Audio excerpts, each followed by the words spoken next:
Okay. Right, you're going to have to excuse all the shadows and the weirdness that is going on tonight because we have a little bit of an issue with our light system at the moment, and you may find that it starts flickering. It's not that we've got ghosts and we're looking forward to Halloween, it's just that there's a bit of an issue with the light in the room. So tonight what we're going to do is we're going to start making this Basic Beginners Minibook, which is the one that you see here. Now, for those of you that are using the same papers that I've used here, there's lots of pictures up in the group, and I will put some more so that you can see exactly what I did. Papers that I used are Simple Flowers from Scrapmere. Because you've bought them all, I'm going to have to use something different. So Maggie and I have made an agreement that we're going to use some really cute sort of autumny papers that I've used in a past kit. And I've got a few spare, so that's what I'm going to use. But like I said, if you're using these ones here, I will put even more photos in the group so that you can see. Now, the books that we've made in the past have been pretty simple, and what we're going to be doing now is working on a book with hidden hinge binding, which is what you can see down here. Now, it is super easy to do. It takes a bit of explaining, but once you've got it for life, and it really is a very, very simple form of binding. Now, when I do hidden hinge binding on my books, I really like to take my time to make sure that everything is dry and glued and everything else before I start. So this is going to limit us on what we do tonight. So what I want to get done tonight is I want to make the actual base of the book itself, and we can cover that as well.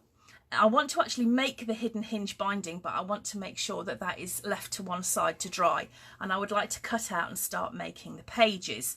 The actual inside of the book that you see here, these sort of like little bits, we won't get onto that tonight, but what I'm thinking possibly is we might come back tomorrow night before I go away to carry on, because I know if I start a book, having to wait a couple of weeks to actually get it finished is going to be a right pain.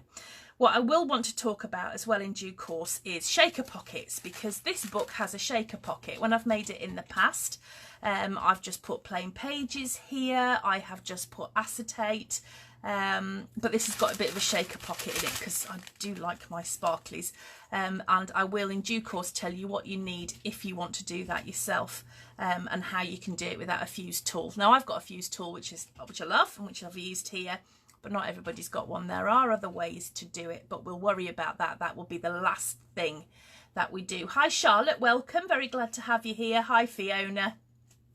Okay, so as you can see, Mark is also here, and what Mark is going to do tonight is when I'm discussing sizes and cuts with you, he's going to put it into the comments so that you can watch that as well as me speaking. You should all have a copy of the tutorial, which you can work to, obviously, but if you've got any questions, just ask. If I don't pick them up, Mark will tell me, and we can take it from there. So thank you so much for joining me. Shall we get started?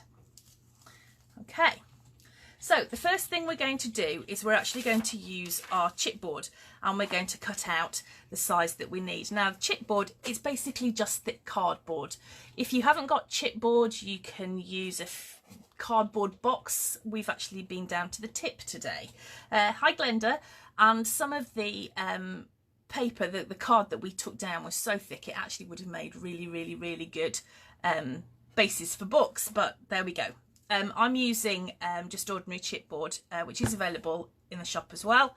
I tend to use A4 sizes because it's nice and easy to use.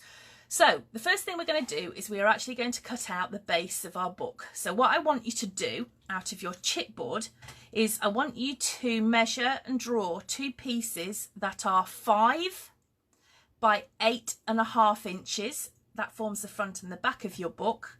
And then the spine, which is 5 by 3 inches. So I'm going to draw that out now. And then I'm going to tell you about how I cut my chipboard, because it is thick. It's not easy to cut with scissors, and there is a few little knacks to doing it. So let me just find a pen. You can draw all over this because nobody's ever going to see it once you put your book together. So we are going to cut, let me just see. Okay, so we're going to cut. Let's just draw it. So if we measure 5 inches I'll cut this first piece at 5 inches. Now I tend to use a knife just because I find it a whole lot easier. My trimmer isn't going to take very kindly to chipboard because it's quite thick, so I will use a knife. Now, when I'm cutting chipboard, I find it is far, far better to take little strokes, but often. Maggie, I know what you're thinking, just please don't say it. Right. Don't have to press really, really hard because that just gets your wrists sore. So just little and often would be my way to do it. So I'm just going to take my knife and I'm just going to cut, and I'm going to keep going backwards and forwards. I'm not putting loads and loads of pressure on this because I don't need to. There's enough to cut through, but I'm just going to cut, and I think I'm through. Okay, so that piece is currently the length of A4 and 5 inches to there. So I'm just going to measure 8.5. Mark, what's 8.5 plus 3? 11.5. So I can make my spine out of this bit as well. So 8.5 inches there. So I'm going to just cut this little slither off the end here.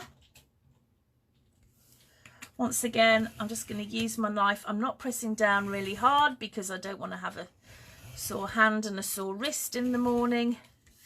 Okay, and now I'm going to cut there.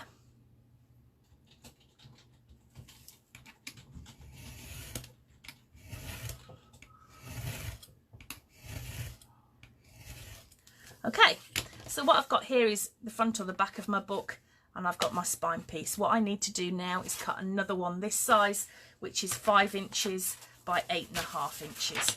So I'm just going to measure that. Let's have a look. 5 inches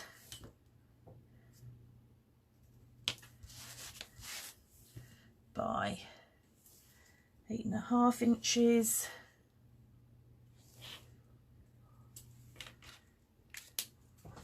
Okay.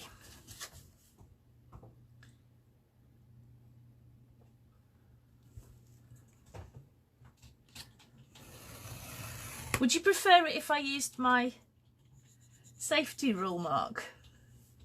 Yes. He bought me this. There is a story. He bought me this. I don't like it. He bought me this because I sliced the top of my finger off. And yeah, I did keep it to scrapbook because it was a decent sized piece of finger. I'm not quite sure where it is. I think I put it in a little bag somewhere. Right. Okay.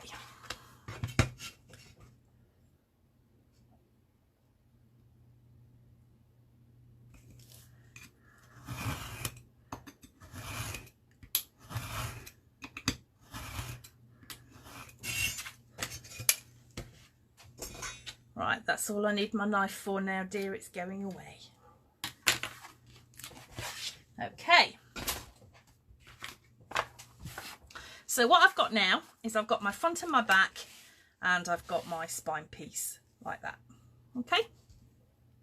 So what I'm going to need now is my Tyvek. Now, Tyvek, if you can see this here, it looks like a piece of paper. It's thin like paper, it moves like paper, but you can't tear it. It's actually used in the building trade, and I can't remember why, but it's something to do with insulation because it's waterproof and all sorts of things. But because it doesn't tear, it's really, really good to use on the spine of our books. Because what we're going to do is we're going to stick these pieces on like this with the Tyvek to strengthen it behind. So no matter how often we open and shut our books, it's going to have some strength to it.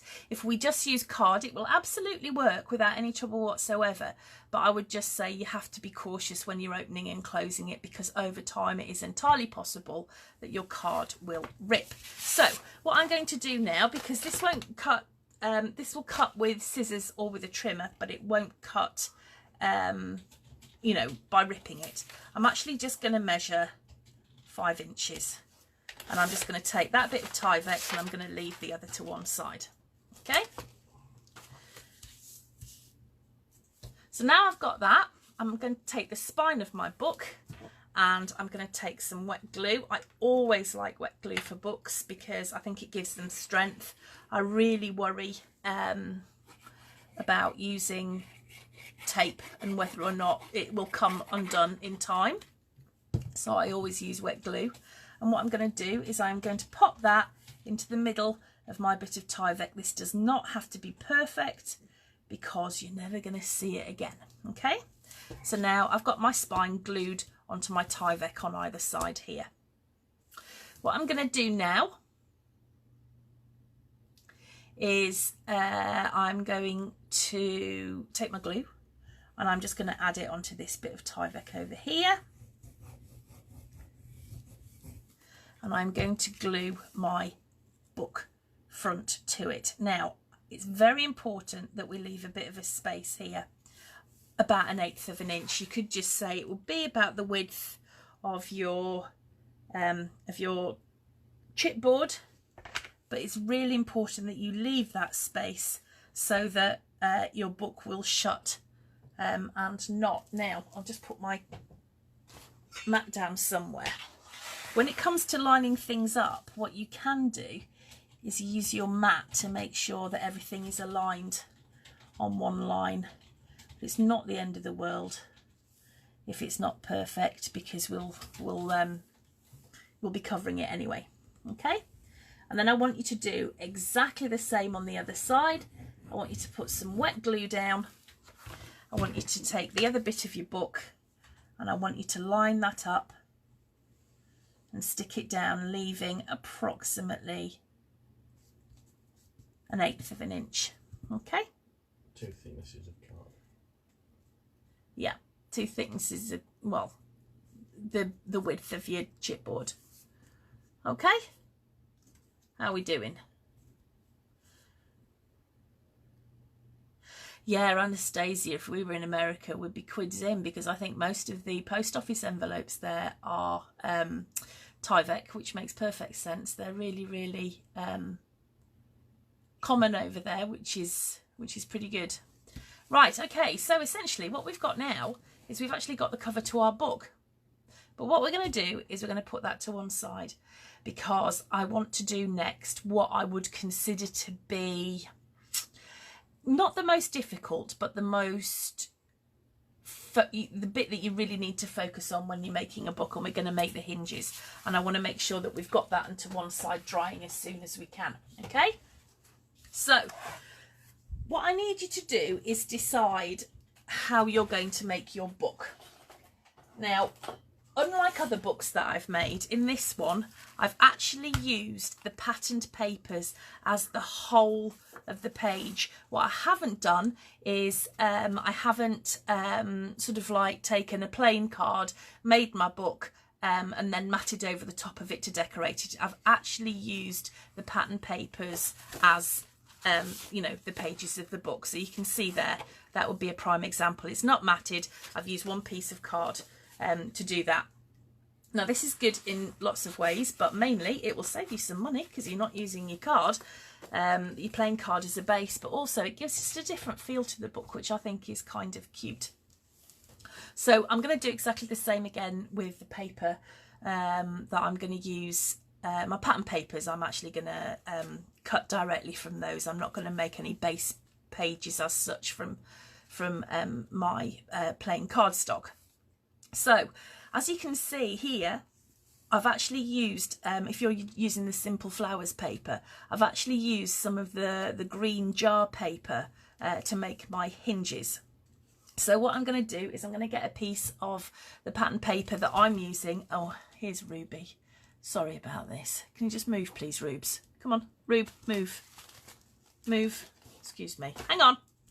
Ruby says hi. Come on, Ruby. Oh, God. Good girl. Go on. Good girl. Yes, hinges. Right. So it doesn't matter which piece of your pattern paper that you use. I'm just going to grab one. It's got apples on it, so why not? And I'm going to cut my hinges. So I'm using 12 by 12 paper for this. So what I want to do now is I want to cut my hinge. Right, hold on 2 seconds because I haven't got the exact sizes in front of me. What a rubbish tutorial. I usually put them all in the beginning. Hold on. 1.5 by 9 3/4. Okay, right, so what I want you to do is I want you to cut a piece of card that is 4.5 by 9 3/4 inches. So let's have a look. Oh, I'll just get rid of that. Thanks, Rube. Oh, sorry.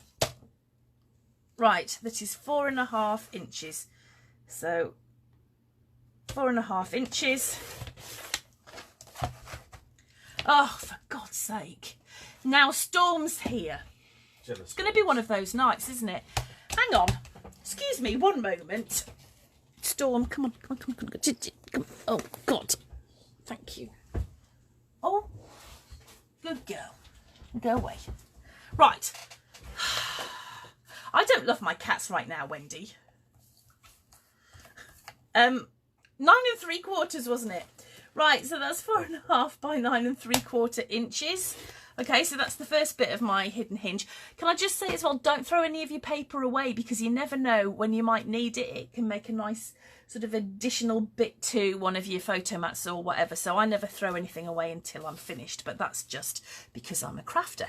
And then the second piece we want to cut is 4.5 inches by 6 inches. Okay.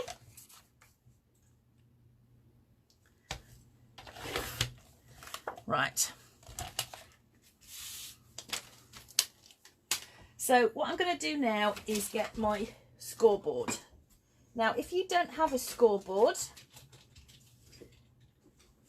I've lost my, what's it tool? If you don't have a scoreboard, what you can do is just measure where the score marks need to go. Use your ruler and a embossing tool. Looks a bit like this. This isn't mine. It's supposed to have a ball on the end, and you can just use that to measure and to score. So that's a way of doing it if you don't have the fancy equipment. But for quickness sake, I'm going to use my scoreboard. So the first piece that I'm going to take is my 4.5 by 9 3/4 inch piece, and I'm going to just pop that onto the top of my scoreboard like that. Now, if you're reading a tutorial and it tells you to score on a particular size, like for instance in this one it says score on the 7 3/4 inch side, that means that 9 3/4 inch side. That means that it's the 9 3/4 inch side that goes at the top of your scoreboard. If I wanted you to score on the 4.5 inch side, then I would expect you to put the 4.5 inches at the top of your scoreboard like that. Okay, so what I want you to do now is I want you to put your paper so that you've got 9 3/4 inches, and I want you to score at 3 inches. Oops, just gone right through that. At 3 inches, 3.5 inches, at 4 inches, at 4.25 inches, at 4 3/4 inches, 5.25 inches, 5.5 inches, 6 inches, 6.5 inches, 6 3/4 inches, 7 1/4 inches, 7 3/4 inches, 8 inches, 8.5 inches, 9 inches, and 9.25 inches. Now, I'm not sure how well you'll be able to see this, but essentially what we've got, oh, for crying, excuse me, Ruby, move. Yeah, come on, away. Ruby, yes, have they been fed? Yeah. Oh.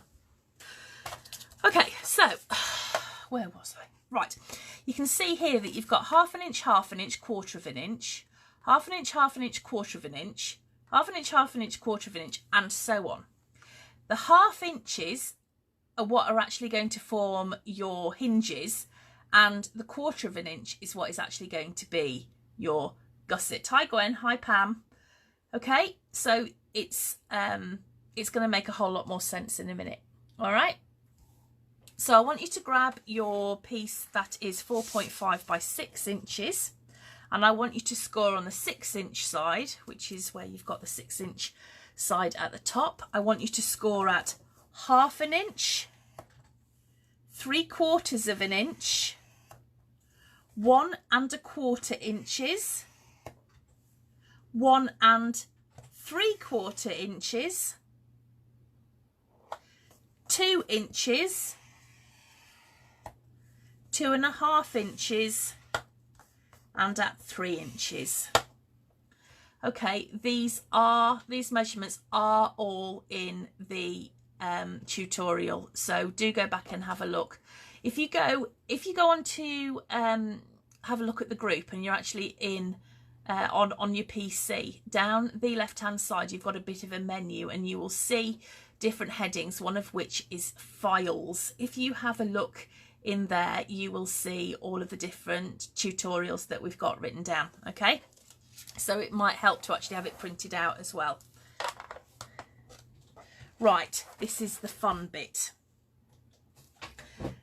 Here is how we actually make the hinges. We're actually going to fold now, so I'm just going to grab my bone folder.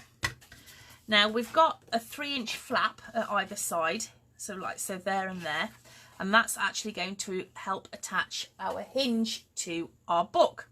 So what we're going to do is we're going to fold everything else into valleys and mountains, but bear in mind that we're going to have our gussets. So if I just fold all of my hinges first, it will start to make sense. Okay.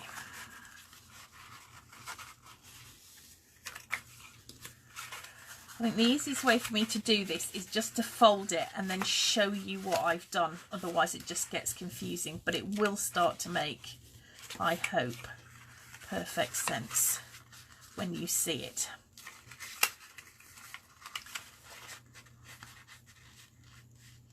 I agree, Carol, I'm not too keen on technology, but I dislike cats even more at the moment. Okay. So I don't know how well you can see this, but I've folded so that I've got a mountain, which was my 2 1/2 inch sort of scores.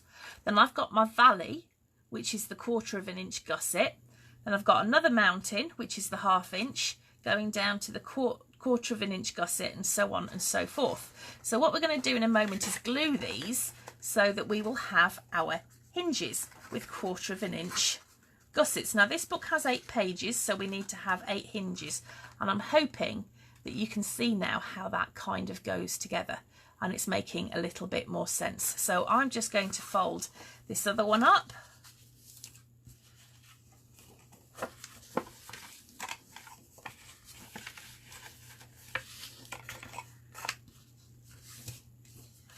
So that you can see how it all goes together. Okay, right, so I folded that. So I've got my valley, my mountain, my valley, and my mountain again, and that will give me 2.5 hinges, because what we're going to do is we're going to stick those two together, but we'll do that in a moment. Okay, are we all right so far? Is this making sense? It's all right, Sarah, we've got loads and loads of time. I'm probably talking far too quickly. This is actually going to be not the most difficult bit, but it's the bit that we have to concentrate on the most. Once we've done this, it's all plain sailing. Okay? Right. So what I'm going to do now is I'm going to make sure that my hinges all stick together so that I can put my pages in. And the way I do this is always exactly the same. So I'm going to just straighten out my hinges a little bit, and I am going to grab some double-sided tape, which I put safe before we started, which means I will never ever find it again. Here we go. Right. Now I use double-sided tape not to make the hinge because it's not going to be strong enough. All right, Sarah, I'll see you in a bit. But just to keep it together while it's drying. So I'm just going to pop a little piece of double-sided tape in each of the top of my mountain folds, okay? Because we just want this to hold it together whilst it's gluing. So I'm just going to take off that piece of double-sided tape there, and I'm just going to put some glue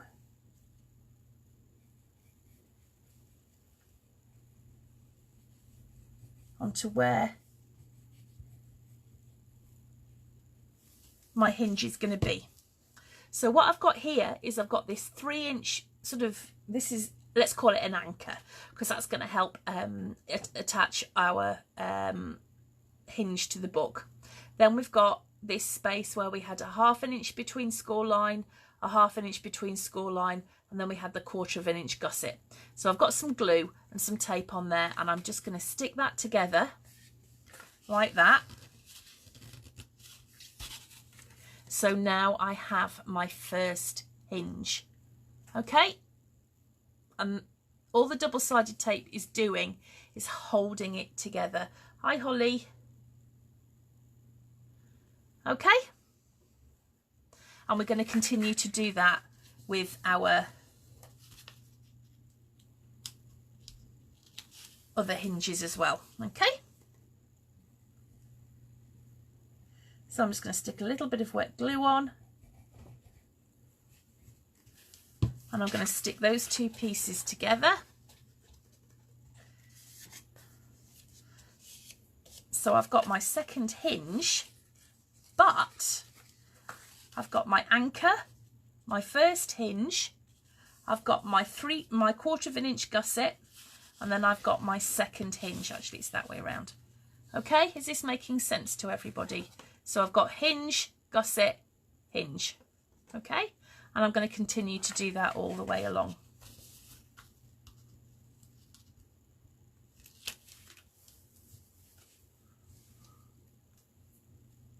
Hi Mel, late as usual. It's becoming a bit of a habit, this.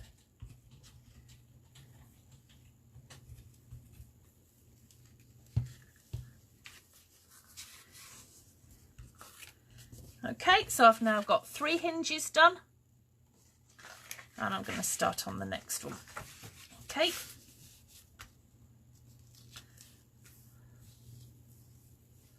Fashionably late. Yeah, that's my Mel.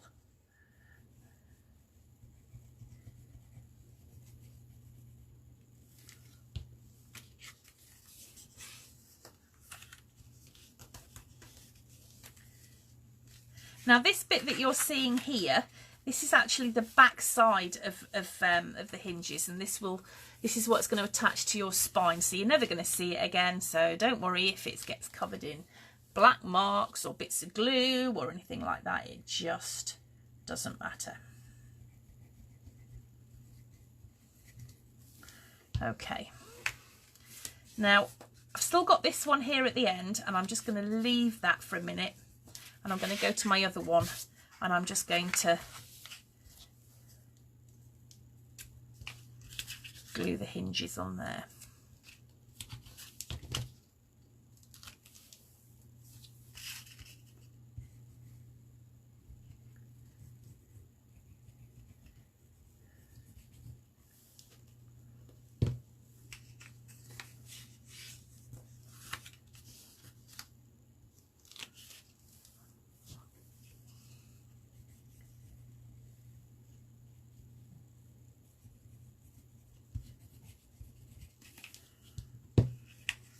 Okay, right. Ugh. Do you know, hate having glue on my hands. I can't, can't bear it. Right, some crafter I am. So what I need to do now is actually make sure that this last hinge, this bit, oh, for crying out loud.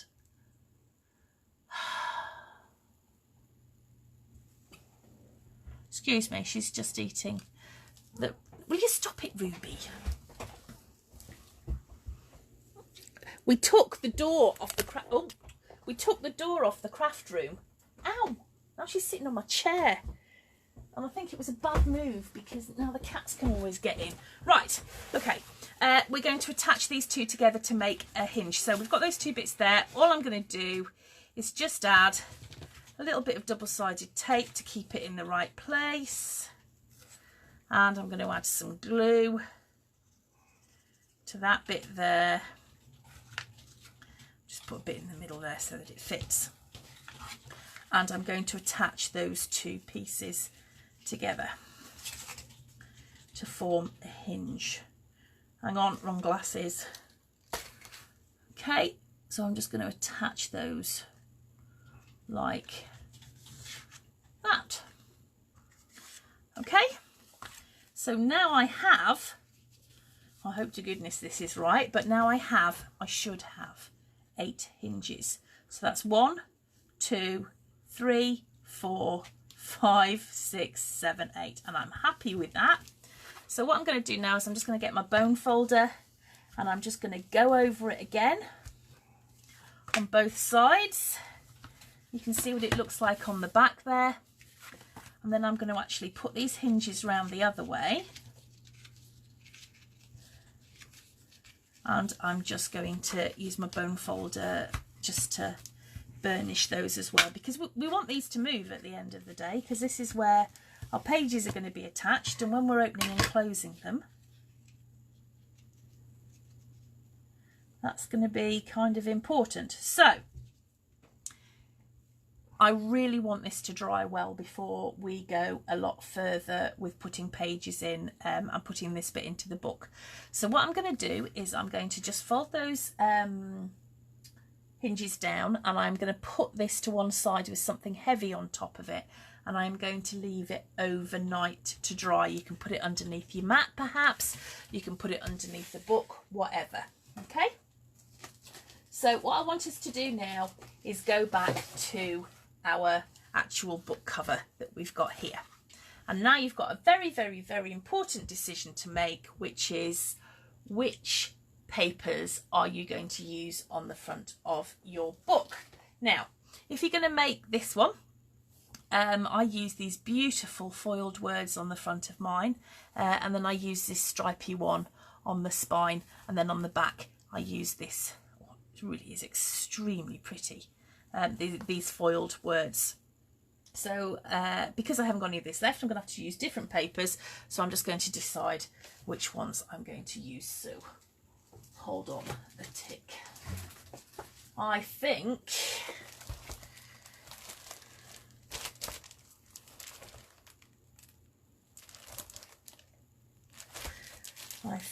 I'm going to use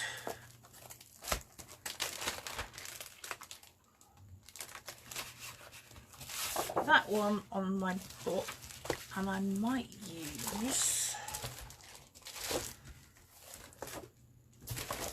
decisions.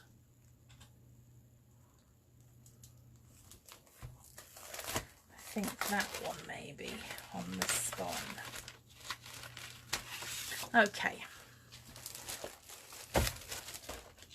Oh, you get a sneak peek of the next book there. Don't look. Right.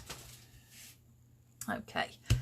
Right, let me just find my glasses. So what I'm going to do now is I'm going to cover my actual book. So I'm thinking these two. I'm going to cut 2 pieces the same for the front and the back, and I want them to go around my book and fold over. So I am going to cut them at roughly, let's say 7 by 9 inches for the front and the back. So let me just find my trimmer, and I'm going to cut at 7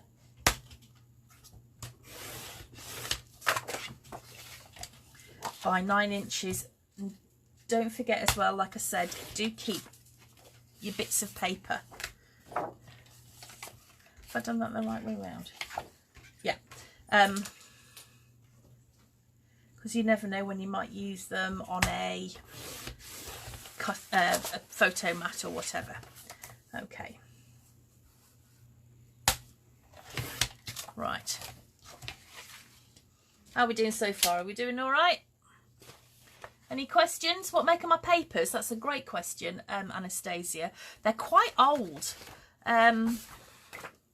They are Give Thanks by Imaginis. I think that they are something to do with American crafts, but I could be wrong. I do have some spares if anybody wants them. Just message me, because I do have some odds and ends of them. And I did do this as the Crop Central kit this month. So I've got a couple of spare kits, and in the kits you're also getting some chipboards, some silk flowers, some silk leaves, and some burlap flowers and various other bits and pieces. I think I've still got a couple of those left, so if you're interested, just message me and I will see if I can sort you out. But they are excessively pretty, even though they're a little bit older, I think. So, right, here's my book.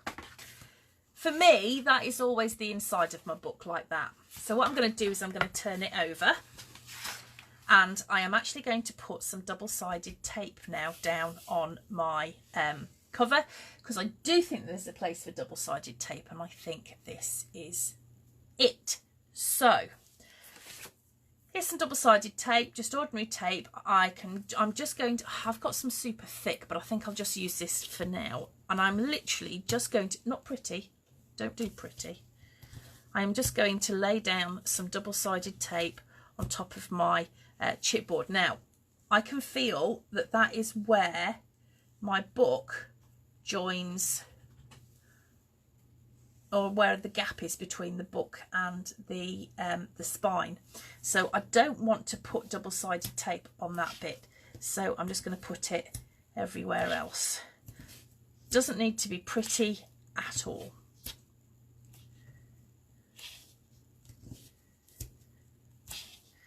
As you can see.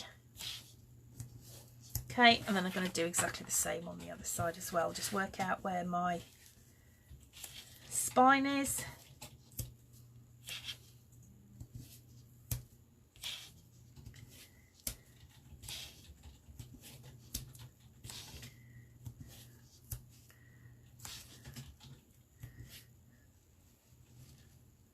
Storm is now at my feet snoring, so if you hear any really weird noises, it's not my stomach rumbling or anything like that, it's actually Storm.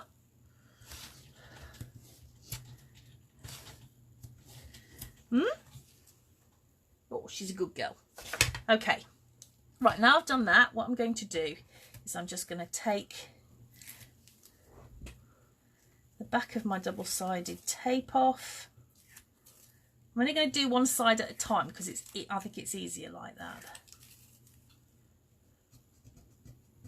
Yes, it's a zebra bit, Mel.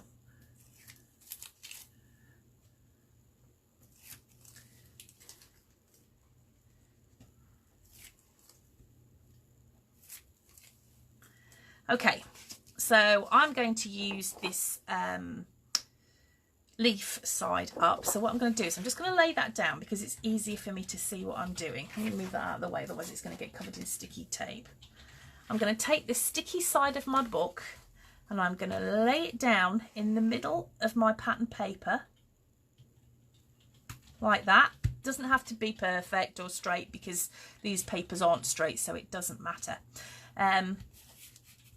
So that what you can see here is I've just attached that. I've got my spine there, so I've got a little bit of a gap, but it's all on the double side. It's all on the, it's all stuck down with the double-sided tape, okay?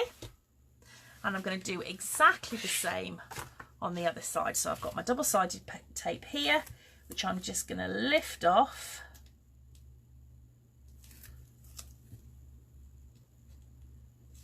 Now I know some people have loads and loads of trouble getting double-sided tape, actually the backing to come off it. I've just taken delivery of some fancy finger lift tape from Sticks 2, and it's quite clever because the actual sticky bit isn't the width of the backing paper, so you can peel it off really easily. It's not in the shop yet. I will do it in due course, probably after the retreat at the beginning of October. It's not the cheapest of double-sided tapes, but it is very, very clever, I have to say. So I'll keep you posted on that one. Right, and here's my other side, my other piece of paper. I don't think it's directional, so it doesn't really matter. So I'm going to lay that down, and I'm going to pop down my book. Okay, right, and what I want to do now is I want to do the bit that's going to go over the spine. So I need to decide which papers I'm going to use. I did put some by, didn't I? Well, I really like this green. Yeah, it's not really wide enough. I'm going to use some of this. So I know that's going to be 7 inches.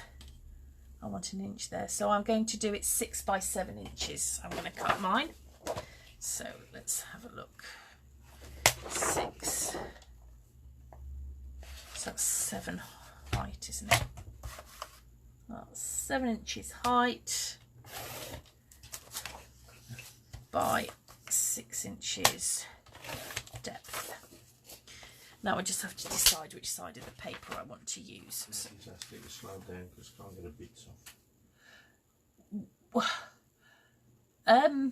Maggie, I'm not really quite sure how to respond to that, to be honest. When you're saying get your bits off, I'm going to assume that you mean your double-sided tape, but with you I can never be entirely sure. Right. Okay, make a decision for me, please, people. Am I putting it that way up for my spine, or am I putting it that way up for my spine? You can decide. So tell me what you think.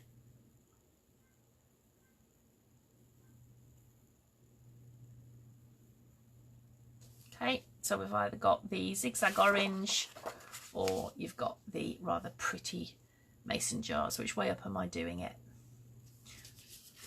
That way, Glenda. Okay, that's one vote. I'm only doing this so Maggie can catch up. Playing this side up. That one. I still really like the green, but I don't want to waste any more paper. Hi, Sarah. Right, Holly says zigzag. Okay, Vicky says orange. Right, Wendy says zigzag. Well, I think it's unanimous, actually. Just wait to see what... Oh, Jenny says orange. What does... Thank you, Joe. I'm glad you like the jars. So do I.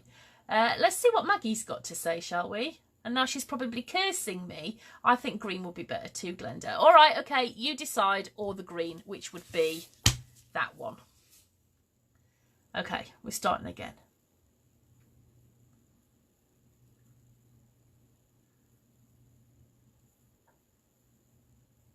Okay, Tanya, zigzag. Is anybody going for the green? Thank you, Emma, zigzag. Yep, green from Glenda.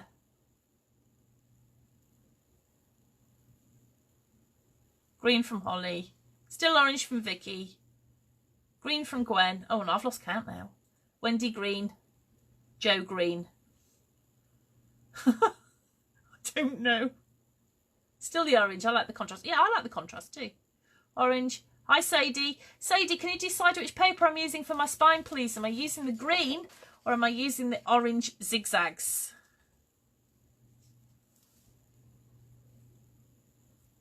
Thank you, Mark.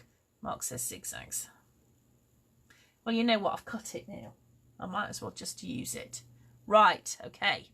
Here's my tip for doing your spine. I'll use the zigzag. Right, I'm going to turn it over. Okay, and what I'm going to do first of all is I'm going to very, very carefully, right up to the edge, put my double-sided tape on both edges. And these are the edges that go portrait. So these are the edges that go that way, okay?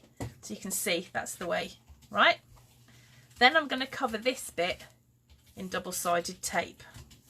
There is method to this, but as you can see, what I'm doing is I'm leaving the actual gaps where my spine meets the front and the back of the book.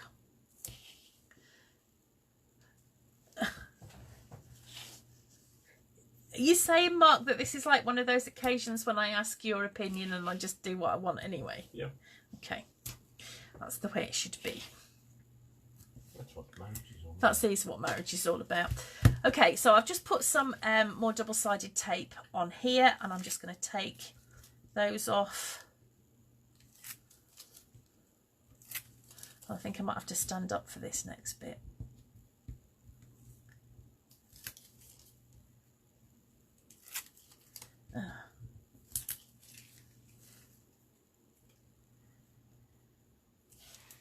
You alright, Stormy?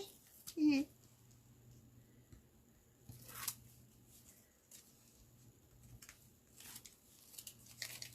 Okay, and what I'm going to do now is I'm going to take the double-sided tape off these as well.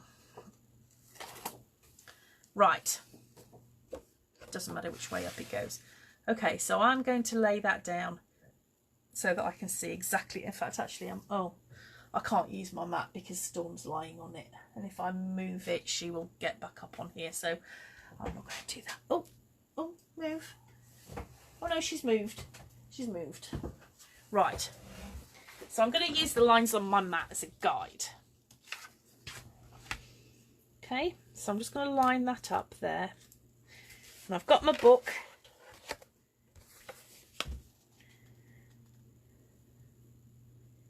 And I'm going to pop that. Just make sure it's in the middle. Oh, crikey. Not that I'm scared or anything. I'm just going to pop that down. Okay. So because I've put the double-sided tape on here, it means that it will actually not pop up when I close my book. That's the logic behind it. I hope that makes sense to everybody vaguely, but that's why I do it that way. Okay. Right. What we're going to do now is we're going to fold in the edges of our paper so that they look all nice and tidy. Now there's any number of ways that you can mitre the corners for this. I tend to do it so that I mitre across there and leave a bit of a gap. You can do it so that you're cutting out that square there. You can mitre it directly up to the point where your book is. I have reservations about that because I think it'll just end up fraying. So I'll show you how I do mine. I'm going to cut and mitre my corner, and I'm going to leave a gap. You can throw this bit away. I know I said don't throw away, but that's kind of pointless. That's about 1/4 of an inch. And I'm going to do that on all 4 corners. As you can see, I don't measure, I don't use anything fancy, but it works just fine for me. Okay. And what we're going to do is we're going to start by actually folding over both ends of this book here first. So paper is made out of fibres that lie roughly in one direction, and what we need to do is make sure that we train our paper to fold really nicely so we get a nice sharp crease. And to train it, one way to do it is actually just to rock backwards and forwards. So I want this piece of paper, well, it's card actually, like cardstock, to fold over to cover here. So I'm just going to use the edge of my book and I'm just going to gently rock it backwards and forwards to help it make the fold. Okay, so now I can see that's where that goes. I'm going to use my bone folder and I'm just going to give that a really, really sharp crease there, and I'm just going to push in those bits too. Okay, so I'm now going to get my double-sided tape, which again I've put down and lost. Here it is. I'm just going to pop a little bit on there, because all this is going to do is hold it while the glue dries. Okay, see you, Joe. Now I'm going to just put a little bit of wet glue on the edges and around my double-sided tape, and I'm going to fold that back over, and I'm just going to make sure that that sticks really, really well. I'm just going to use my bone folder again, just to make sure that I've got a really, really good adhesion. Okay, all right, and then I'm going to do exactly the same to the other side. Hi, Jilly. My niece is Jilly. Okay, fold that over, make sure that I've got a really good crease there. I'm going to put a little bit of double-sided tape. Is Maggie caught up yet? Caught up, Maggie? What's the measurement for the paper on the spine? I did mine 7 by 6, Fiona.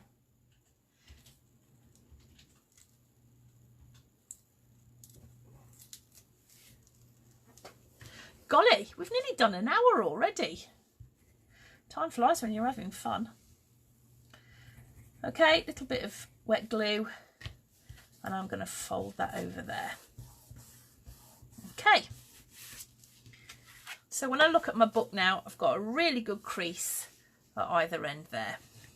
So what we've got to do now is make the rest of it look as nice.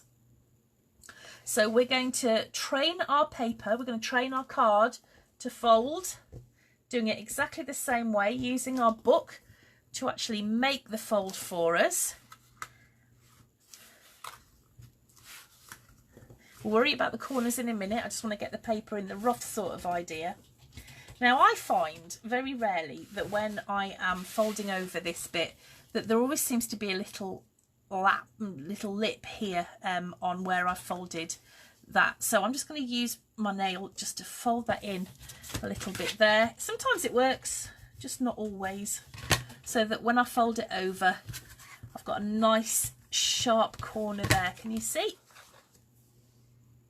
Okay, and I'm going to make sure that that's doing the same at the other end as well. So I'm just going to fold it in on itself a little bit. Doesn't need to be much. And I'm just going to make sure that that all folds down nicely. And I'm just going to use my bone folder to make sure that that sits right. Okay.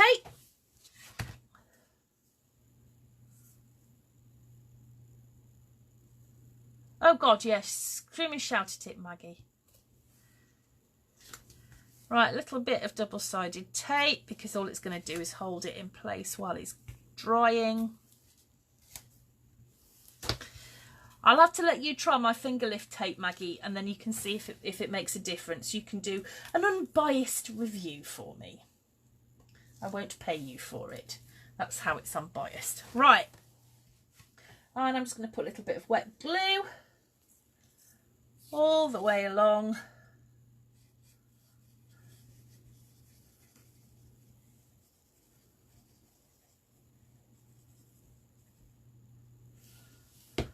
And I'm going to fold that over.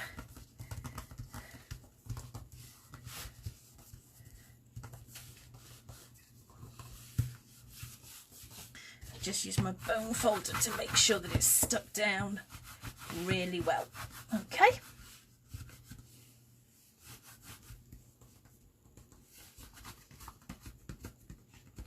Including those corners, which are always going to be the bane of a bookmaker's life. Okay, so you can see here, I've now glued down that side of the book. You can see I've got a really nice sharp corner there. I've got a nice sharp corner there as well. Okay, and then on this side, I've got the front and the back of my book. I've got my spine all covered, and I've got sharp corners on my book. Okay. So last bit now is I'm going to do the bottom of the book, and I'm going to do it in the same way, rock it backwards and forwards just to train the paper as to where I want it to go. Okay, I'm going to have a look corners and make sure that it all fits nicely, which it does more or less. Just make sure that's sharp there, and the same at that end.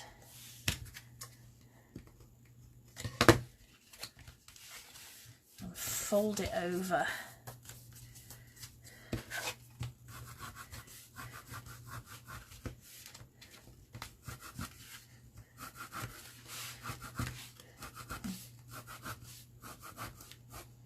Just train the paper where I want it to go before I glue it. So I've done that bit. Now I'm going to just put in my little bits of double-sided tape.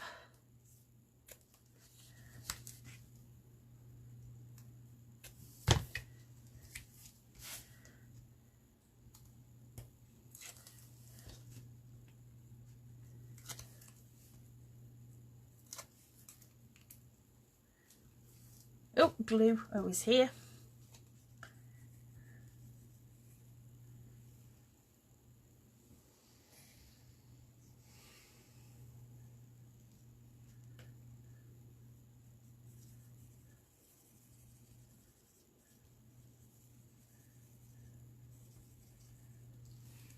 And I'm just going to glue that down.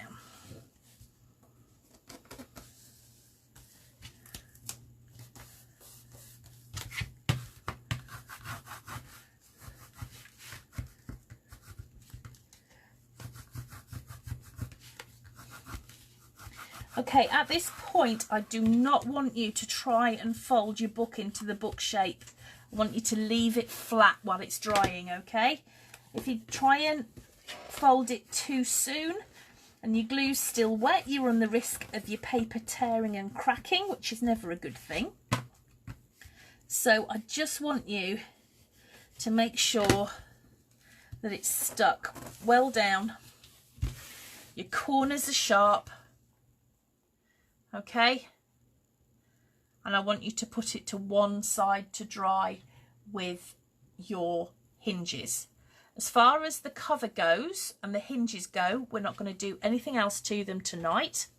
But what I do want to do next is make the base pages. Hi Rizwana. So that's what we're going to do. So put that to one side, and we're now going to make our base pages. Now, this book has 8 pages, so we need to cut 8 pages. Unlike the previous books that we've done, these pages are made from one piece of paper rather than 2, because quite often when I'm making a book, in fact, actually, I'll show you. This book is made from one piece of paper that's actually folded over. Let me just take these out so you can see. That's actually one sheet that's folded over and glued at the top there, okay, or at the bottom, whichever, it doesn't really matter. In other books I've made, let's see if I can find one here. I don't know if this is a good example or not. Probably really difficult to see, but this is made out of 2 pieces of paper that are glued back to back instead of just the one. So we're just going to do them out of one sheet of paper. So I need you to choose which papers you're going to use for your 8 pages, and we're going to make them all exactly the same way. So I've got 4 different sorts of paper, so I'm going to cut 2 of each. Luckily, because my papers are double-sided, what that means is that I can actually have 8 different pages because I'm using different sides of it. So I'm just going to start with 4 to start with. Look at this. How cute is that? Love this paper. Okay. And we're going to cut our base pages. And these are, each of them, are cut at 7.5 by 9.5 inches. But before you start to cut, just think about which way round your pages are going to be. So hang on. Each page, when it's made, is going to be 7.5 inches long, and then that, because we're going to fold it, is going to be the 9.5 inches. So think about this before you actually come to cut your paper. So I know that because it's going to be 7.5 inches, I need to cut my paper at 7.5 inches across, because it's the width of my page, if that makes sense. Okay, so I'm going to cut each of these at 7.5 inches width.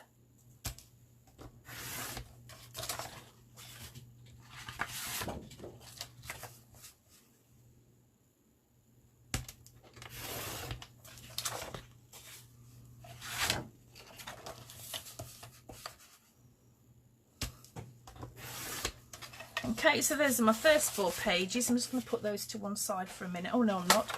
I need to cut them down, don't I? Which I think I said 9.5 inches. Yeah. So they need to be 9.5 inches. I don't know if you're seeing this properly. They need to be 9.5 inches long. Okay.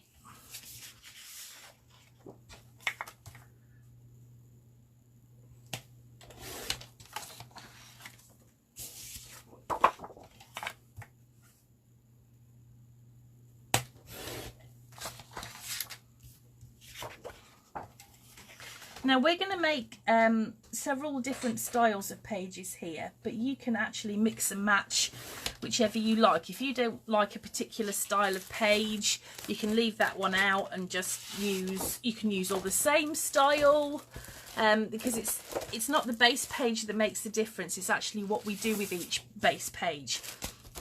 So I'll explain that in a minute and it might make better sense.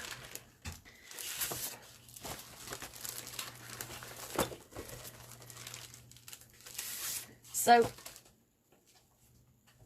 page 1 of this book here, you can see that before I actually had these inserts in it,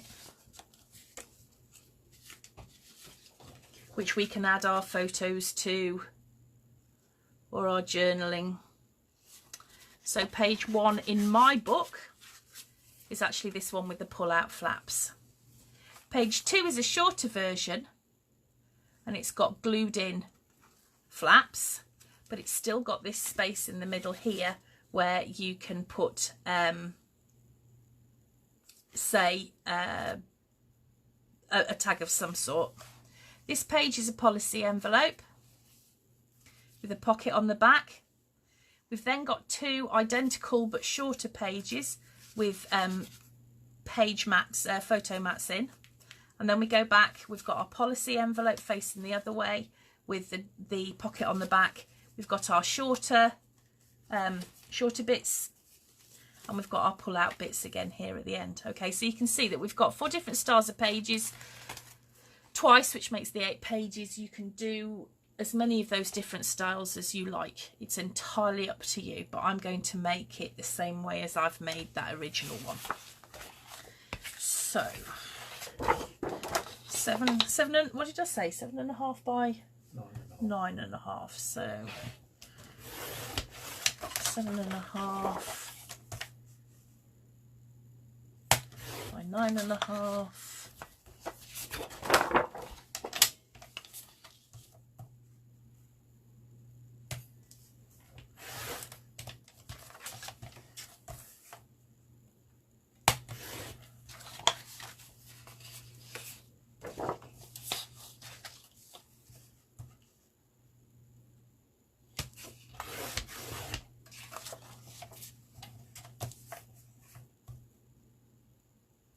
I can't believe that these lights haven't flickered tonight. I think our ghost has disappeared. Yeah. It's obviously a crafter.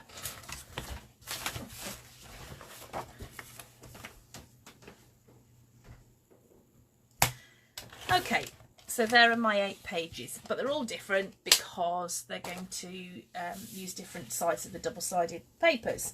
So what I'm going to do now is I'm going to get my scoreboard again, and I am going to score each piece on the 9.5 inch side. And I'm just going to double check where I think I need to score.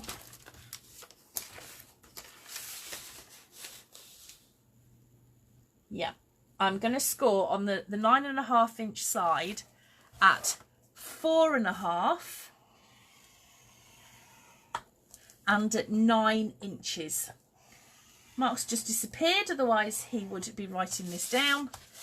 And I'm just going to pop that to one side. So I'm going to score on the 9.5 inch side at 4.5 and at 9 inches.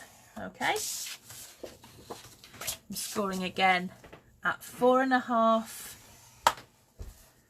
and 9.5 inches. So I'm scoring at 4.5 and 9 inches.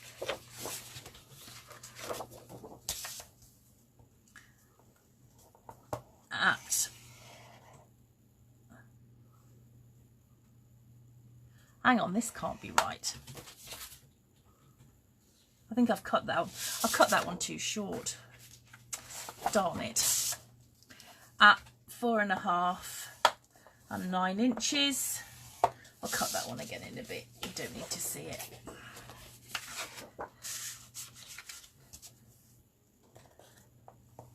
At 4.5 and 9 inches.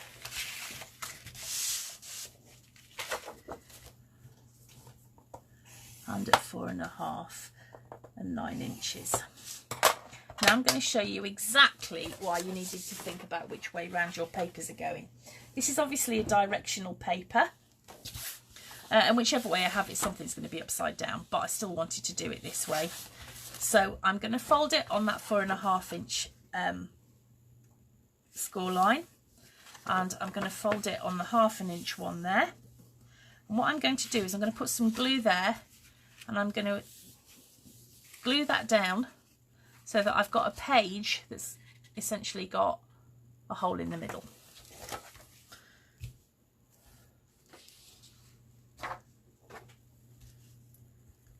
So I'm just going to put a little bit of glue on the flap there, and I'm going to fold that over. I'm just going to use my bone folder just to make sure that I've got a really good sharp edge to my page. Okay, and then like I said, it's got that. If it goes over a bit, we can trim this down again later, but that is going to be a page, and we're going to have 8 of these at the moment. Okay, so I'm going to do that with each of my pages, and I'm going to make sure that each of them is different. I have to remember which way round they go.